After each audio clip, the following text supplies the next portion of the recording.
Bapak Ibu, saya bukan perokok. Saya juga tidak sedang menganjurkan merokok. Saya cuma mau cerita. Ternyata di balik satu batang rokok ini ada jutaan orang yang menggantungkan nasib hidupnya.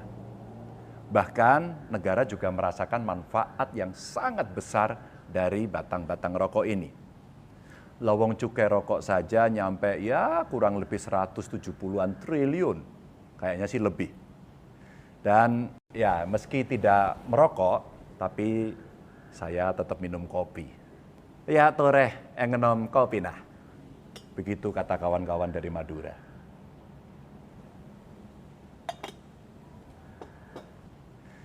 Bapak Ibu, sedulurku kabeh, ada sekitar 7 juta petani dan pekerja yang menggantungkan nasib hidupnya dari industri rokok. Secara pendapatan untuk pekerja di pabrik, nasibnya alhamdulillah sudah terjamin, sudah aman karena jadi tanggung jawab perusahaan. Tapi petani yang memegang kendali hulu industri ini malah belum sejahtera. Beberapa menyatakan menderita Pak itu. Sebagian besar dari mereka hidup segan mati tak mau.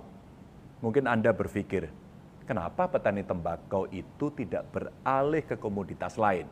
Kopi umpama, jagung, kedelai, atau apapun itulah. Pemikiran seperti itu ada benarnya. Tapi persoalannya tidak sesederhana itu, Ferguson. Bicara tembakau, kita berarti bicara soal peluang dan keberpihakan. Kita bicara peluang karena di tanah air ini, di negara kita ini mampu menghasilkan tembakau terbaik di dunia. Tembakau terbaik di dunia dihasilkan di tanah kita ini.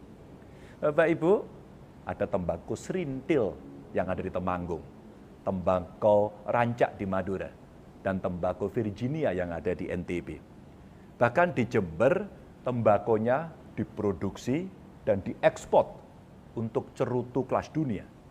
Semua ini hebatnya bukan main. Bukan main. Untuk tembakau lain bagaimana? Ada 17 provinsi penghasil tembakau di negara kita. Tapi yang tertinggi ada 4 provinsi. Jatim, Jateng, NTB, serta Jawa Barat. Masing-masing punya grade-nya sendiri. Dari grade A sampai grade G.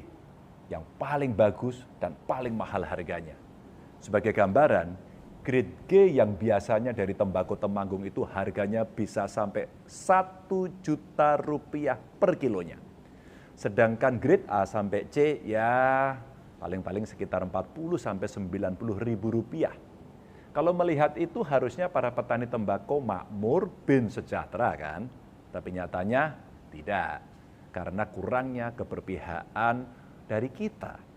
Mungkin tidak terlalu banyak yang memikirkan nasib mereka. Daya tawar petani menjadi sangat lemah. Jadi kalau pabrik sudah memutuskan harga, petani tidak punya bargaining. Sudah gitu, ada saja hal-hal yang membuat petani bertanya-tanya. Contoh, kenaikan cukai misalnya. Itu dampak terbesarnya ternyata ke petani. Begitu kata mereka kepada saya. Cukai naik, pabrik mengurangi serapan, lalu harga di tingkat petani ya langsung ambles. Grade A sampai D yang harusnya sekitar 90 ribuan harganya, anjlok bisa sampai 10 ribuan. Remuk pokoknya, remuk kata mereka. Soal ide mengganti komoditas ini bukannya belum pernah dilakukan loh ya, sudah pernah. Tapi petani tidak mau. Mengapa? Lah gimana? Wong dulu pernah ada kebijakan dari pemerintah yang mau mengganti tembakau dengan komoditas lain seperti kopi dan kayu manis. Tapi ternyata impor tembakau dari luar negeri malah semakin hari semakin meningkat. Tahun 2015 misalnya, impornya itu kira-kira ya 75 ribu ton. Tahun berikutnya naik jadi ya 80 ribuan ton. Berikutnya lagi naik semakin tinggi. Kira-kira dalam catatan kami ada 119,5 ribu ton. Dan tahun 2018 lalu sudah di angka 121 ribu ton. Dan ironisnya Bapak Ibu, Ketika petani Temanggung merana, industri tembakau besar yang ada di Tiongkok justru menanam tembakau varietas dari Temanggung. Jangan-jangan beberapa tahun lagi ketika tembakau sudah hilang dari Temanggung, kita malah impor tembakau Temanggung dari Tiongkok. Ya Allah, jangan sampailah itu kejadian. Bapak Ibu, tembakau itu kekayaan kita. Bahkan ada yang menyebut kretek adalah heritage kebanggaan Indonesia. Diakui atau tidak, para petani telah jadi salah satu tumpuan perekonomian negara ini. Jangan sampai mereka merasa ya sedih, mereka merasa tidak diperhatikan, dan terus-terusan mereka merasa kok nasibku begini ya. Sebagai perbandingan saja Bapak Ibu, saat migas berkontribusi sekitar 120 triliun pada negara kira-kira tahun 2019 lalu, tembakau mampu berkontribusi 163 triliun. Ketika di tahun 2020 lalu, migas berkontribusi ya kira-kira 96 triliunan, pada penerimaan negara, tembakau berkontribusi sekitar 170-an triliun lebih. Pada bulan Agustus kemarin, pemerintah pusat menargetkan kenaikan cukai pada tahun 2022 jadi sekitar 203 triliun. Dan itu jadi target yang luar biasa. Tapi di sisi lain Bapak Ibu, petani tembakau saat ini justru merasa was-was. Karena harus berhadapan dengan laju gelombang impor tembakau yang semakin besar.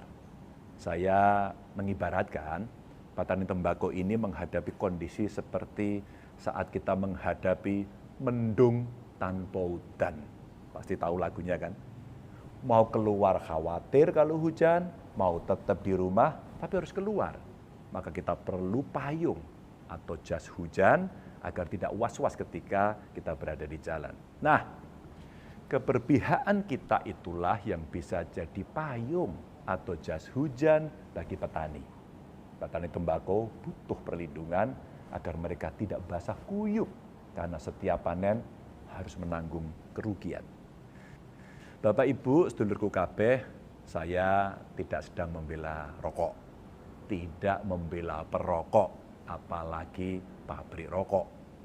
Jika memang pendapatan negara yang luar biasa besar dari pabrik rokok dan juga rokok dianggap sudah tidak penting, ya jangan-jangan kita perlu menghapus saja ya tanaman atau komoditas tembakau itu dari tanah air. Apa mau seperti itu? Atau kita akan melarang pertanian tembakau, lalu mengalihkan petani ke komoditas lainnya. Lalu, brek, tutup semua pabrik rokok. Rasa-rasanya kok tidak ya? Tapi kalau masih kita perlukan, ya ayo. Kita rawat heritage ini, kita lindungi petani, dan optimalkan industrinya. Karena bicara tembakau sebenarnya tidak cuma menyangkut rokok. Kita bisa kok mengeksplorasi lebih jauh lagi soal tembakau ini. Saya sih kepingin, bercita-cita memiliki Tobacco Center sebagai pusat riset dan pengembangan tembakau. Ya siapa tahu BRIN bisa membantu agar petani tembakau lebih bergairah.